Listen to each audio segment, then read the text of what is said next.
तर संतोष देशमुख हत्या प्रकरणाला 2 महिने उलटल्यानंतर ही मुख्य आरोपी अद्याप फरार आहे आणि या प्रकरणी आता सुरेश धस यांनी भाष्य केलं।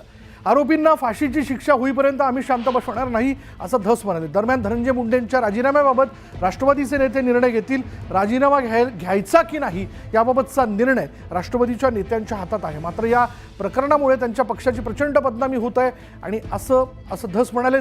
दुसरीकडे त्यांनी मंत्रिपदापासून दूर व्हावं अशी मागणी हे त्यांच्याच पक्षाचे नेते आणि आमदार करतायत। प्रकाश सोळंकेंनीही हीच मागणी केली आहे। मात्र मी स्वतः त्यांचा राजीनामा मागितलेला नाही असंही धस यांनी यावेळी बोलताना स्पष्ट केलं।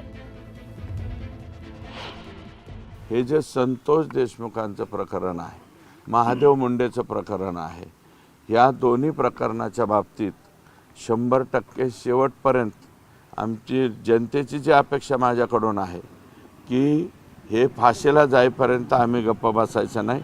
हे सगळेच्या सगळे लोक फाशीला गेलेला आम्हाला पाहायचं आहे संतोष देशमुखच्या प्रकरणातलं।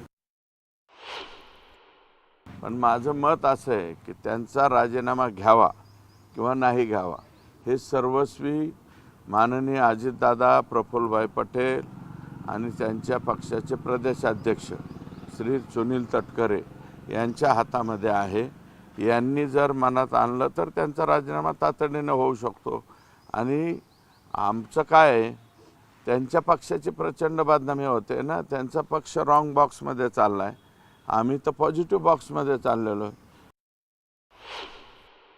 त्यांनी त्या पदापासून दूर व्हावं अशा प्रकारची मागणी त्यांच्याच पक्षातले आमदार बऱ्यापैकी करतायत। आमच्या जिल्ह्यातले त्यांच्या पक्षाचे ज्येष्ठ आमदार श्री प्रकाश सोळंके यांनी ती मागणी केलेली आहे। अनेक संघटना मागणी करतायत, जिथं जिथं मोर्चे निघतायत तिथंसुद्धा त्यांची मागणी हीच आहे। पण मी स्वतः अजून त्यांचा राजीनामा मागितलेला नाही। लोकशाहीतला त्यांचा अधिकार आहे, परंतु धनंजय मुंडेंच्या बाबतीमधली स्पष्ट भूमिका सगळ्यांचीच आहे की सध्या त्याची ज्युडिशरी इन्क्वायरी सुरू आहे। त्या प्रकरणाची कोर्टामध्ये मॅटर आहे। काही लोकांना अटक केलेलं आहे।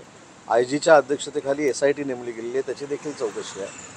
आणि त्याच्यामधनं जे काही निष्पन्न होईल, ज्या चौकशीतनं निष्पन्न होईल, आमची शिवसेनेची भूमिका स्पष्ट आहे की जे संतोष देशमुखचे मारेकरी आहेत यांना फासावरच लटकवलं पाहिजे।